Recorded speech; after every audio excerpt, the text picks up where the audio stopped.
नमस्कार दोस्तों, गंगा दशहरा की हार्दिक शुभकामनाएं।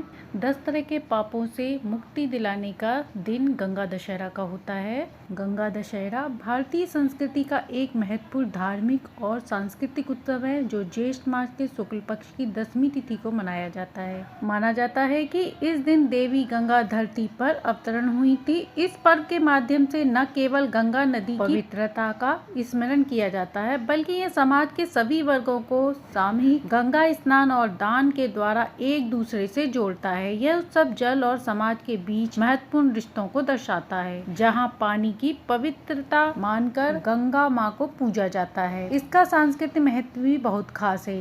गंगा नदी को भारतीय संस्कृति में अत्यंत पवित्र माना गया है। उसे मां का दर्जा दिया गया है। हिंदू धार्मिक मान्यताओं के अनुसार गंगा मां में स्नान करने से समस्त पापों का नाश होता है और पुण्य की प्राप्ति होती है। हमारे शास्त्रों में कहा गया है कि गंगया परम पवित्रम पापनी प्रदायिनी, अर्थात गंगा का जल केवल शुद्ध ही नहीं बल्कि पापों से मुक्ति देने वाला भी है। गंगा दशहरा जो गंगा के पृथ्वी पर अवतरण का पर्व है, माना जाता है कि इस दिन गंगा स्नान करने से 10 प्रकार के पाप नष्ट होते हैं। यही कारण है कि इस अवसर पर देश भर के श्रद्धालु गंगा तटों पर एकत्रित होकर स्नान, पूजा, दान पुण्य करते हैं। यह केवल धार्मिक आस्था का प्रतीक नहीं बल्कि सामाजिक समरसता और सांस्कृतिक एकता का उत्सव भी है, जहां समाज के सभी वर्ग के लोग एक साथ मिलकर इस पावन पर्व को श्रद्धा और भक्ति से मनाते हैं। गंगा दशहरा के पवित्र अवसर पर गंगा स्नान पुण्यकारी है। ऐसे में अगर आप गंगा नदी किनारे नहीं जा पा रहे हैं तो घर में ही गंगा जल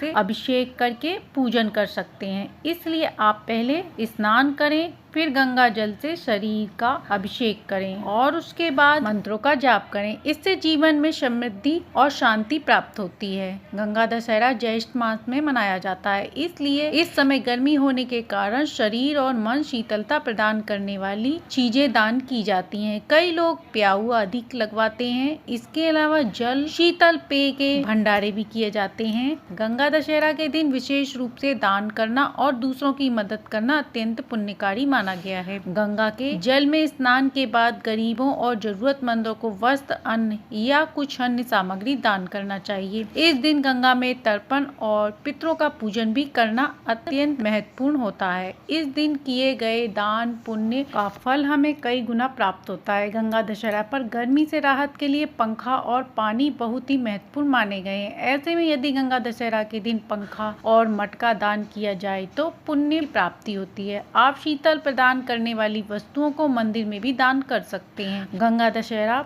पवित्र दिन होता है। इस दिन कुछ गलतियां करने से पुण्य की प्राप्ति नहीं होती, इसलिए भूल कर भी गंगा जल को अपवित्र न करें। इसे कभी भी किसी गंदी जगह पर न फेंकें। गंगा जल का उपयोग केवल पवित्र स्थानों पर ही करें। गंगा स्नान एवं पूजा में मन की एकाग्रता और श्रद्धा बनाए रखें। इस दिन किसी भी प्रकार के अहंकार या दिखावे से बचें, क्योंकि इस शुभ दिन पर सकारात्मकता का खास महत्व होता है। ऐसे में दिन विशेष रूप से नकारात्मक भावनाओं जैसे क्रोध, घृणा और अहंकार से बचें। इस दिन श्रद्धा से, शांति से गंगा स्नान करने से न केवल शरीर की शुद्धि होती है बल्कि मन भी शांत होता है। गंगा दशहरा के दिन स्वयं को संयमित और आध्यात्मिक उन्नति के लिए समर्पित करें ताकि सकारात्मकता बनी रहे। ज्येष्ठ मास के शुक्ल पक्ष की 10वीं तिथि को माँ गंगा अवतरण हुई थी धरती पर। गंगा दशहरा के शुभ संयोग में माँ गंगा 10 प्रकार के दोषों अथवा पापों को हर लेती हैं। गंगा दशहरा का तात्पर्य गंगा स्नान, दान, तर्पण 10 पापों से दूर करने वाली विधि है।